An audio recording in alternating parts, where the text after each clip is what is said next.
संतो घर ही में घर न्यारा,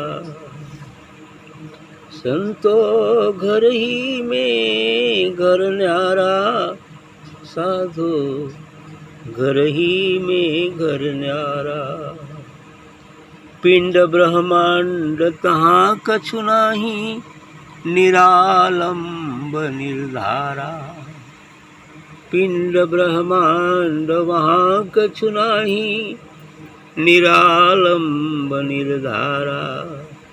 साधो घर ही में घर न्यारा। दिवस नरैन सूर नहीं शशिहर, अग्नि पवन नहीं पानी। दिवस नरैन सूर नहीं शशिहर, अग्नि पवन नहीं पानी। धर आकाश तहाँ कछु नाही, ता घर सुरत समानी। घर आकाश तहाँ कछु नाही, ता घर सुरति समानी।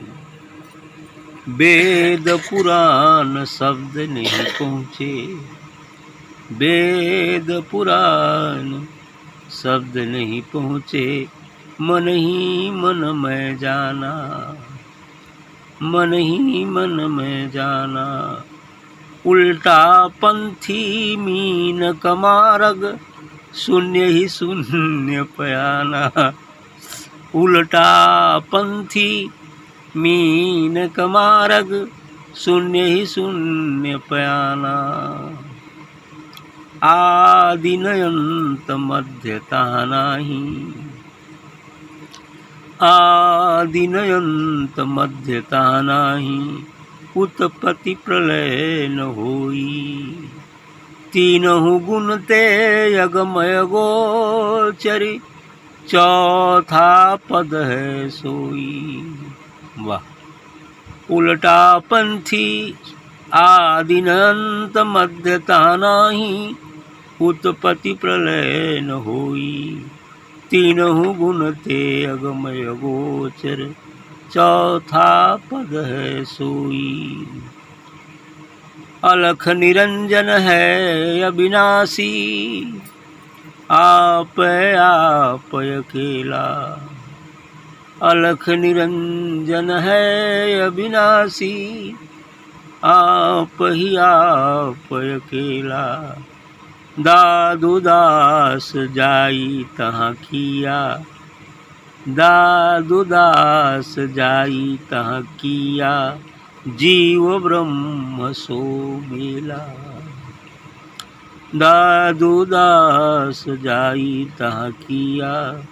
जीव ब्रह्म सो मेला। संतो घर ही में घर न्यारा। दादू जी का कहने कि हे संतों, हे साधकों साधुओं, घर ही में घर न्यारा। हमारे इस घर में ही एक घर है, अर्थात हमारा ये शरीर एक घर है, और इसमें दूसरा घर जो हमारा असली घर है वो है आत्मा। ये दूसरा जो घर है इसमें, वो आत्मा हमारा घर है। हमारा देश तो आत्मा है, शून्य है, और ये शरीर में घर है। अब जैसे सांसारिक घर में एक ठे ही हमारा शरीर रूपी घर रहता है। इस बाहर की दीवार रूपी जो आवरण है, पक्का हो चाहे कच्चा हो, छाने चाहे कुछ भी हो, एक घर है। लेकिन उसमें एक घर और है जो हम रहते हैं। शरीर हमारा एक घर है, और इस हमारी शरीर भी एक घर है जो मैं बोल रहा हूँ। इस बोलने वाला का भी एक घर है, और बोलने वाला स्वयं एक बहुत बड़ा घर है। लेकिन अपने आप को छोटे से घर में समाहित कर रखा है। इसलिए इनको कहना पड़ा कि घर ही में घर न्यारा। माने घर ही में घर है, लेकिन घर से अलग है, न्यारा है। उसमें मिला नहीं है। उसके कारण ये शरीर चलायमान है, लेकिन आत्मा शरीर में मिली हुई नहीं है। आत्मा तो सिर्फ ज्योति है, और उसकी ज्योति के उपस्थित होने के कारण हर अंग प्रत्यंगों को जो ऊर्जा प्राप्त होती है, इसलिए सभी चलायमान है और कार्य करते हैं। और ये घर निकल जाए तो ये घर बेघर हो जाएगा। अर्थात आत्मा जीवात्मा निकल जाती है तो ये घर बेकार हो जाता है। आगे कहते हैं कि पिंड ब्रह्मांड तहाँ कछु नाही निरालंब निर्धारा। और ये जो हमारा घर है शून्य का, आत्मा का, वो निरालंब है, उसका कोई आधार नहीं है, वो तो सर्वत्र विद्यमान है। इस घर का आधार पृथ्वी है और हमारे शरीर का आधार भी पृथ्वी है, लेकिन इसका आधार कोई नहीं है। ये तो निराधार है, बल्कि क्यों कहें कि यही इस जगत का आधार है। तो निरालंब, वहाँ पिंड नहीं है। जैसे हमारे शरीर एक पिंड है, सूर्य एक पिंड है, चंद्रमा एक पिंड है, ऐसा है। जितने ग्रह नवग्रह तारे हैं एक पिंड है। लेकिन वहाँ और ब्रह्मांड भी, पिंड ब्रह्मांड ऐसा कुछ नहीं, ब्रह्मांड भी एक पिंड है, लेकिन वहाँ कुछ नहीं है। ये निराधार है, एक दिव्य तेज है, एक दिव्य प्रकाश है। वहाँ और क्या नहीं होता है? दिवस नरैन सूर नहीं ससिहर, अग्नि पवन नहीं पानी। वहाँ उस सदगुरु के देश में न दिन होता है न रात होती है, लेकिन 24 घंटे प्रकाश रहता है, दिव्य प्रकाश। सूर्य भी नहीं है, चंद्रमा भी नहीं है। सूर्य चंद्रमा है ही नहीं तो दिन रात होने का सवाल ही नहीं उठता। और साथ ही वहाँ सूर्य चंद्रमा जैसा कोई पिंड नहीं, लेकिन वहाँ करोड़ों चंद्रमा पूर्णिमा का और सूर्य उदित हों तो भी उसके अंश मात्र प्रकाश के बराबर हो, इतना प्रकाश वहाँ होता है।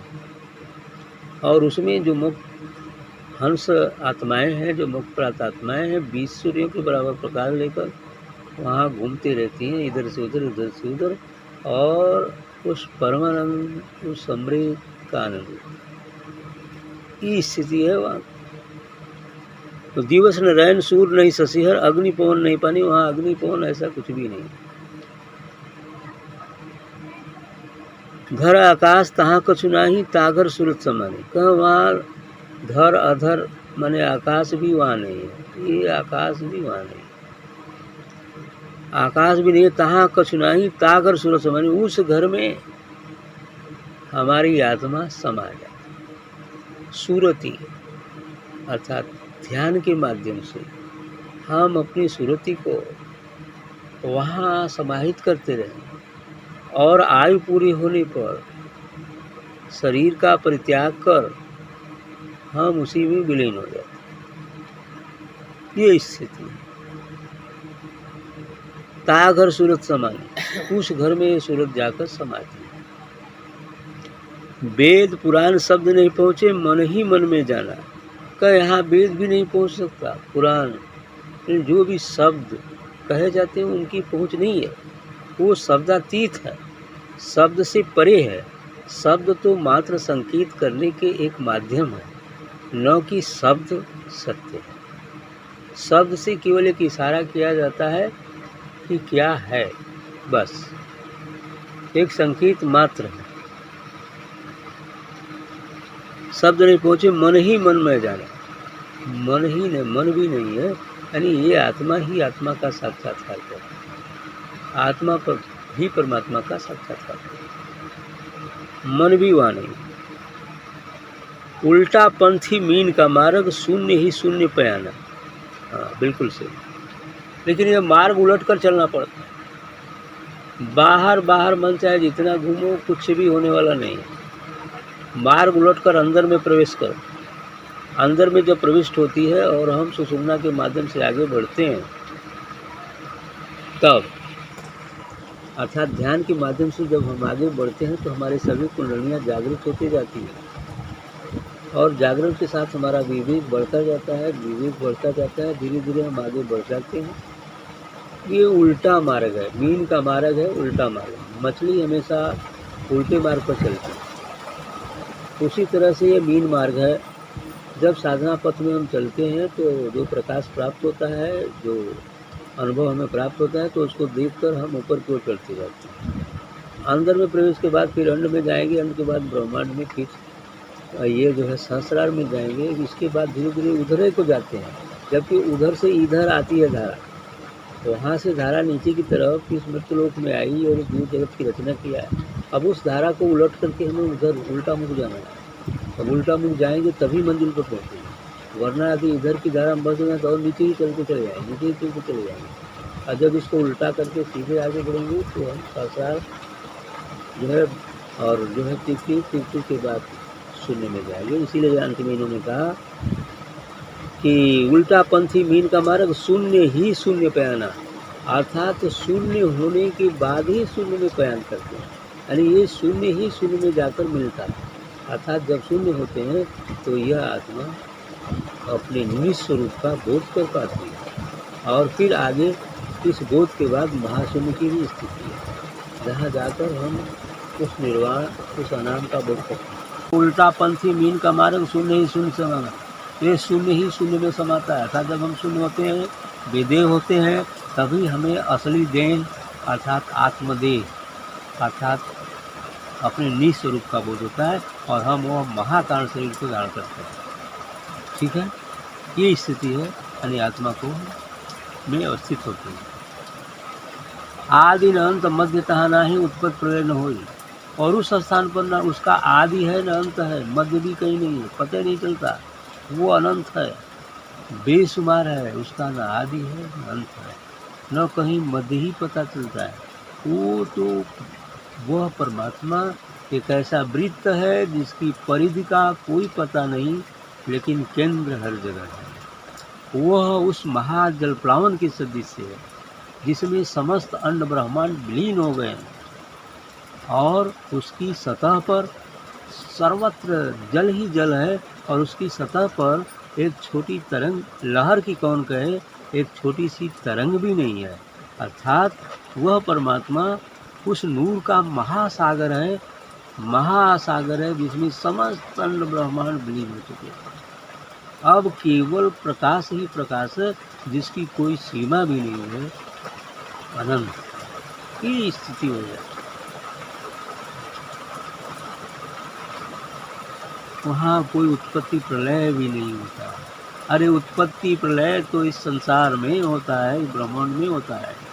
जब ब्रह्मांड ही नहीं तो उत्पत्ति का सवाल ही नहीं होता है, प्रलय का सवाल ही नहीं।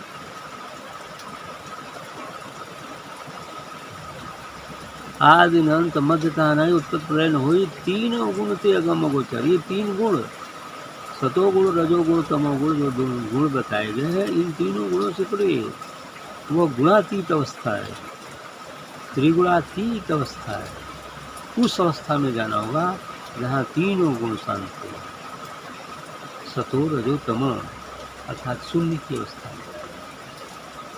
फिर इस अवस्था में, इसको हम तुरीय अवस्था भी कहते हैं, जहाँ त्रिगुण रूप साम्य अवस्था में आ जाए, तो तुरीय अवस्था ही होती है।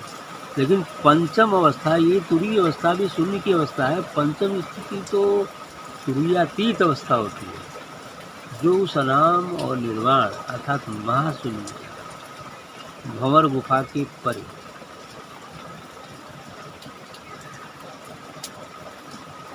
अलख निरंजन है अविनाशी, आप ही आप अकेला। आप कह रहे हैं कि वो अलख जो लखने में नहीं आता, निरंजन जो देखने में नहीं आता, अगोचर जहाँ जाया नहीं जा सकता, अविनाशी जिसका कभी नाश नहीं होता, मात्र आप अकेला केवल एक है।